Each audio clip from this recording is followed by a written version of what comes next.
எல்லாருக்கும் வணக்கம். நான் டாக்டர் நர்மதா. இன்னைக்கு நம்ம பார்க்க போகிற டாபிக் என்னன்னு பார்த்தீங்கன்னா அல்சர். அது போகிறதுக்கு முன்னாடி நம்ம சேனல் சப்ஸ்கிரைப் பண்ணாமல் இருந்தால் மறக்காமல் சப்ஸ்கிரைப் பண்ணிக்கோங்க. ஸோ ஜென்ரலாக பார்த்தீங்கன்னா அல்சர் ஃபஸ்ட்டு நமக்கு என்ன அல்சர் அப்படின்னு தெரிஞ்சுக்கிறது ரொம்ப முக்கியமான விஷயம். அல்சரில் 2 விதமான அல்சர் இருக்குது. அதாவது கேஸ்ட்ரிக் அல்சர், டியோடெமல் அல்சர் அப்படி சொல்லுவாங்க. ஸோ இந்த கேஸ்ட்ரிக் அல்சர் இருக்கவங்களுக்குலாம் எந்த மாதிரியான சிம்டம்ஸ் இருக்கும் அப்படின்னு பார்த்தீங்கன்னா, உங்களுக்கு பெயின் லெஃப்ட் சைடில் இருக்கும். உங்களுக்கு அது எப்போ வரும் அப்படின்னு பார்த்தீங்கன்னா, நீங்கள் சாப்பிட்ட உடனே இமீடியட்டாக உங்களுக்கு அந்த பெயின் வரும். நீங்கள் சாப்பிட்டு முடித்தாலுமே அந்த பெயின் போகாது. ரொம்ப நேரத்துக்கு அந்த பெயின் இருக்கும். ஒரு மாதிரி டெண்டர்னஸ்ஸு, அதுக்கப்புறம் சம்டைம் வாமிட்டிங் சென்சேஷனு, இல்லை பசிக்காமல் இருக்கிறது. ஸோ இந்த மாதிரியான பிரச்சனைகள் எல்லாம் அது கூட இருக்கும். So next type of ulcer என்னென்னு பார்த்தீங்க அப்படின்னா டியோடினல் அல்சர். ஸோ இந்த அல்சர் இருக்கவங்களுக்கெல்லாம் பார்த்தீங்கன்னா கொஞ்சம் ரைட் சைடில் பெயின் வரும். ஸோ அவங்களுக்கு எப்போ வரும் அப்படின்னு பார்த்தீங்கன்னா, சாப்பிட்டு 2 ஹார்ஸ்க்கு அப்புறமா தான் அந்த பெயின் வரும். ஸோ சில பேர்த்துக்கு பார்த்தீங்கன்னா நைட் தூங்கிட்டு இருக்கும்போது ஒரு 2 மணி 3 மணி அந்த மாதிரியான டைம்லலாம் அவங்களுக்கு பெயின் எழுப்பி விட்டுரும். அதுக்கப்புறம் பால் குடிக்கிறாங்க, அந்த மாதிரி ஏதாவது ஒன்று பண்ணும்போது, ஏன்னா அவங்களுக்கு பசியை தூண்டுற மாதிரி இருக்கும் அந்த பெயின்.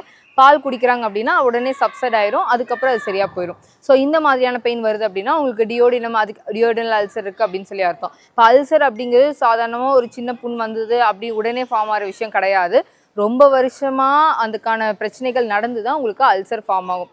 சப்போஸ் அல்சர் வந்துருச்சு அப்படின்னா அதுக்கான காரணங்கள் என்னென்னு நம்ம ஃபஸ்ட்டு தெரிஞ்சுக்கலாம். ஜென்ரலாகவே அல்சருக்கு ஸ்ட்ரெஸ் இப்போ ரொம்ப முக்கியமான காரணமாக எல்லாருமே சொல்கிறாங்க. எப்போவுமே ரொம்ப ஸ்ட்ரெஸ்ஸாக இருக்கீங்க, இல்லை ஏதாவது ஒரு விஷயத்துக்கு கோவமாகவே இருக்கீங்க, இல்லை ஏதோ ஒரு விஷயத்தில் மைண்டு போயிட்டே இருக்குது, சம்டைம் நம்மளோட நெகட்டிவ் எமோஷன்ஸ் இந்த மாதிரியெல்லாம்னால கூட உங்களுக்கு அல்சர் ப்ராப்ளம் க்ரியேட் ஆகலாம். ஏன்னா ஜென்ரலாகவே நம்ம மனசு பாதிக்குது அப்படின்னாலே உடனே ஃபஸ்ட்டு சிம்டம் வயிற்றில் தான் தெரியும். ஸோ அல்சருக்கு ஸ்ட்ரெஸ் ரொம்ப முக்கியமான காரணம். அது இப்போ நிறைய பேருக்கு வந்துட்டுருக்கு. ஸோ அடுத்த விஷயம் என்னென்னு பார்த்தீங்கன்னா, நீங்கள் ஆல்கஹால் அதிகமாக எடுத்துக்கிறீங்க, ஸ்மோக்கிங் அதிகமாக பண்ணுறீங்க அப்படின்னாலும் உங்களுக்கு அல்சர் வரக்கு வாய்ப்புகள் இருக்குது. ஸோ அடுத்த விஷயம் என்ன அப்படின்னு பார்த்தீங்கன்னா, நிறைய ஸ்பைசி எடுக்கிறீங்க, சில்லி அதிகமாக எடுக்கிறீங்க டயட்டில் அப்படின்றப்போ உங்களுக்கு அல்சர் வரக்கு வாய்ப்புகள் இருக்குது. இதெல்லாம் தாண்டி நீங்கள் சரியாக தூங்குறதே இல்லை, உங்களுக்கு ரெஸ்ட்டே இல்லை அப்படின்னா அதனால கூட அல்சர் வரும். அதுக்கப்புறம் சரியாக பசிக்கிறது இல்லை, ஹைப்பர் அசிடிட்டி, அதாவது அசிடிட்டி ப்ராப்ளம் ரொம்ப அதிகமாக இருக்குது அப்படின்றப்போ அதனால் கூட உங்களுக்கு அல்சர் வரும். அப்புறம் ரொம்ப அதிகமாக சாப்பிட்டுட்டே இருக்கீங்கன்னா அதனால் கூட நிறைய பேத்துக்கு அல்சர் வரும். ஸோ அப்போ இந்த விஷயங்கள்லாம் நீங்கள் அவாய்ட் பண்ணும்போது அல்சர் வராமையும் தடுத்துக்கலாம். அல்சர் சரி பண்ணுறதுக்குமே முக்கியமான காரணமாக இருக்குது. ஸோ நெக்ஸ்ட் அல்சர் வந்துருச்சு அப்படின்னா நீங்கள் எந்த மாதிரியான ஃபுட்ஸ் எல்லாம் அவாய்ட் பண்ணணும் அப்படின்னு சொல்லிட்டு நம்ம பார்த்துக்கலாம். ஸோ அல்சர் இருக்கிறவங்க ஜென்ரலாகவே பார்த்தீங்கன்னா காஃபி, டீ அவாய்ட் பண்ணுறது ரொம்ப நல்லது. சால்ட் சம்மந்தப்பட்ட உணவுகள், புளிப்பு சம்மந்தப்பட்ட உணவுகள், காரம் சம்மந்தப்பட்ட உணவுகள் எல்லாம் கம்ப்ளீட்டாக உங்கள் டயட்டில் அவாய்ட் பண்ணிடுங்க. அதாவது முழுசாக உங்களால் அவாய்ட் பண்ண முடியலனாலும் மேக்ஸிமம் அதை எடுக்காத மாதிரி பார்த்துக்கோங்க. சீக்கிரமாக உங்களோட அல்சர் ஹீல் ஆகும். ஸோ அதுக்கப்புறம் பார்த்தீங்கன்னா பிக்கிள், ஊறுகாவை கம்ப்ளீட்டாக அவாய்ட் பண்ணிடுங்க, தொடவே தொட்டுறாதீங்க. அதுக்கப்புறம் அதிகமாக புளி சேர்த்திக்காதீங்க, புளினாலையும் உங்களுக்கு அதிகமாகும். ஸோ அதுக்கப்புறம் பார்த்தீங்கன்னா லெமன், சிட்ரஸ் வெரைட்டிஸ் கொஞ்சம் அவாய்ட் பண்ணிக்கோங்க. அது இன்னும் தூண்டுதலாக இருக்கும். அல்சர் அதிகமாக இருக்குது. கேர்டு எடுத்துக்காதீங்க, அதுக்கு பதிலாக பட்டர் மில்க் நீங்கள் எடுத்துக்கலாம். அதாவது வெண்ணெய் எடுத்த மோர் அந்த மாதிரி எடுத்துக்கலாம். கேர்டு அவாய்ட் பண்ணுறது ரொம்ப நல்லது. ஸோ சாக்லேட்ஸ் அந்த மாதிரியான விஷயங்களும் அவாய்ட் பண்ணிடுங்க. ரொம்ப oily fried, deep fry, spicy foods இது எல்லாமே கம்ப்ளீட்டாக அவாய்ட் பண்ணிடுங்க.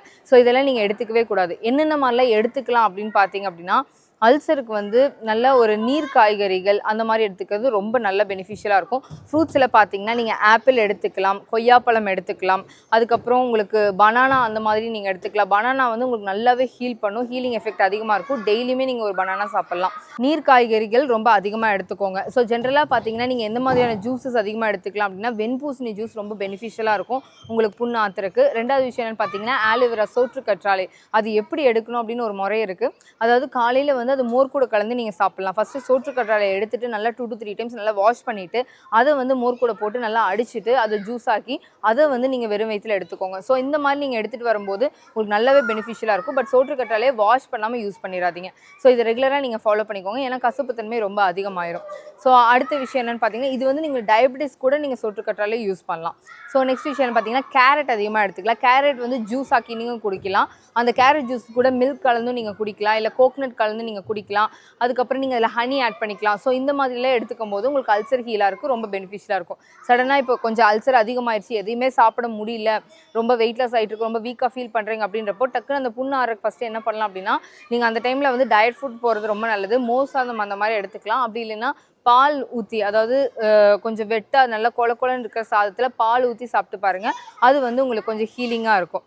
ஸோ இந்த மாதிரியான விஷயங்கள் எல்லாம் ரெகுலராக ஃபாலோ பண்ணுங்கள். யோகாவில் பார்த்தீங்கன்னா யோகாசனாஸ் எல்லாமே வந்து உங்களுக்கு அல்சர் ஹீல் பண்ணுறதுக்கு நிறைய ஆசனாஸ் பெனிஃபிஷியலாக இருக்கும். அதுலேயும் முக்கியமாக பார்த்தீங்கன்னா உத்தான் பாதாசனா, பவன முக்தாசனா, புஜங்காசனா, பர்வதாசனா, ஷஷாங்காசனா. ஸோ இந்த மாதிரியான ஆசனாஸ் எல்லாம் ரொம்ப பெனிஃபிஷியலாக இருக்குது. அதுக்கப்புறம் முத்ராஸ் அப்படின்னு எடுத்துக்கும் போது நமக்கு பிருத்வி முத்ரா ரொம்பவே பெனிஃபிஷியலாக இருக்குது. ஸோ அந்த பிருத்வி முத்ரா எப்படி பண்ணலாம் அப்படின்னா, உங்களோட கட்டை விரலும் உங்களோட மோதிர விரலும் ஜாயின் பண்ணிவிட்டு மீதி ஃபிங்கர்ஸ் எல்லாம் ஓப்பனில் வச்சுக்கணும். ஸோ இந்த மாதிரி ஒரு 1/2 அன் ஹவர் நீங்கள் ப்ராக்டிஸ் பண்ணுங்கள் டெய்லியும். வஜ்ராசனால் உட்காந்து ப்ராக்டிஸ் பண்ணிங்கன்னா ரொம்பவே பெனிஃபிஷியலாக இருக்கும். ஸோ அதுக்கப்புறம் பார்த்தீங்கன்னா சங்கு முத்ராவுமே பெனிஃபிஷியலாக இருக்கும். ஸோ சங்கு முத்ரா எப்படி பண்ணலாம்னா, இப்படி ஹேண்ட் ஷேக் பண்ணுற மாதிரி கை வச்சுட்டு உங்களோட கட்டை விரல் க்ளோஸ் பண்ணிவிட்டு இப்படி கையை வந்து உங்களோட நெஞ்சுக்கு நேராக வச்சுக்கணும். ஏதாவது ஒரு விஷயத்தை 10 டைம்ஸ் சேன் பண்ணணும். ஸோ இந்த மாதிரி பண்ணும்போது உங்களுக்கு அல்சருக்கு பெனிஃபிஷியலாக இருக்குது. ஸோ அதுக்கப்புறம் வந்து ப்ரீத்திங் எக்ஸசைஸுமே உங்களுக்கு ரொம்ப எஃபெக்டிவாக இருக்கும். ப்ரீத்திங்கில் பார்த்தீங்கன்னா பிராமரி பிராணாயாமா ரொம்ப பெனிஃபிஷியலாக இருக்குது. ஸோ அதை எப்படி பண்ணலாம் அப்படின்னா, உங்களோட ஆள்காட்டி விரல் வச்சு உங்கள் காதை ஃபுல்லாக க்ளோஸ் பண்ணிவிட்டு உங்கள் மூக்கு வழியாக நல்லா மூச்சு இழுத்துட்டு உங்கள் தொண்டையில் ஒரு ஹம்மிங் சவுண்ட் பண்ணணும். ஸோ இந்த மாதிரி ஒரு 10 ரவுண்ட்ஸ் ப்ராக்டிஸ் பண்ணணும். இந்த மாதிரி நீங்கள் ரெகுலராக ப்ராக்டிஸ் பண்ணும்போது உங்களுக்கு நல்லாவே பெனிஃபிஷியலாக இருக்கும். நாடி சோதனை பிராணாயாமாவும் நீங்கள் ப்ராக்டிஸ் பண்ணலாம். ஸோ இந்த மாதிரி யோகா ப்ராக்டிஸ் பண்ணுறது, டயட் ஃபாலோ பண்ணுறது, மெயினாக பார்த்தீங்கன்னா ரொம்ப பசிக்க விட்டு சாப்பிடக்கூடாது. டக்கு டக்குன்னு சாப்பிடணும். அதாவது டைமிங் போட்டு வச்சுட்டு 3 டைம்ஸ் ஃபுட் இல்லாமல் 6 டைம்ஸ் ஃபுட்டாக எடுக்கிறீங்க அப்படின்றப்போ சீக்கிரமாக உங்களுக்கு இந்த பிரச்சனையிலேருந்து நீங்கள் ஈஸியாக வெளியில் வரலாம். மெயினாக வந்து hotel foods, outside foods, oily ஃபுட்ஸ்லாம் அவாய்ட் பண்ணிடுங்க. நீங்கள் வீட்டிலே ப்ரிப்பேர் பண்ணி சாப்பிடுங்க. நிறையா ஃப்ரூட்ஸ் எடுத்துக்கோங்க.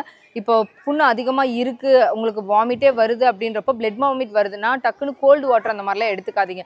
ஸோ அந்த மாதிரி எடுத்துக்கிட்டிங்கன்னா இன்னும் அக்ரவேட் ஆகும். அதே மாதிரி ஜூஸஸ் குடிச்சிங்கனாலும் அக்ரவேட் ஆகும். ஃப்ரூட்ஸாக கடிச்சு சாப்பிட்டிங்கன்னா உங்களுக்கு பிரச்சனை இல்லை. சிட்ரஸ் வெரைட்டிஸ் அப்போ அவாய்ட் பண்ணிக்கோங்க. அதுக்கப்புறம் பார்த்தீங்கன்னா நீங்கள் ஐஸ்கிரீம் எடுத்துக்கலாம். பட் ஆனால் வந்து ஃபுல்லாக பியூர் க்ரீமாக இருக்கணும். வேறு எதுவும் தேவையில்லாத ப்ரிசர்வேட்டிவ்ஸ்லாம் ஆட் ஆகக்கூடாது. ஸோ இந்த மாதிரியான நீங்கள் ஐஸ்கிரீம்ஸ் ஆட் பண்ணிக்கலாம். சாக்லேட்ஸ் கம்பல்சரியாக அவாய்ட் பண்ணிக்கோங்க, அது எடுத்துக்கக்கூடாது. பட்டர் மில்க் எடுத்துக்கலாம், கர்ட் கம்பல்சரியாக அவாய்ட் பண்ணிக்கோங்க. ஸோ இந்த மாதிரி டயட் ஃபுல்லாக ஃபாலோ பண்ணுங்கள், உங்களுக்கு நல்லாவே ரிசல்ட் கிடைக்கும். இது இல்லாமல் உங்களுக்கு வேறு ஏதாவது பிரச்சனைகள் இருக்குது அப்படின்னா நீங்கள் கமெண்ட் பண்ணுங்கள். இதே மாதிரி நெக்ஸ்ட் வீடியோவில் இன்னும் நிறைய விஷயங்கள் பேசலாம். எல்லாத்துக்கும் நன்றி.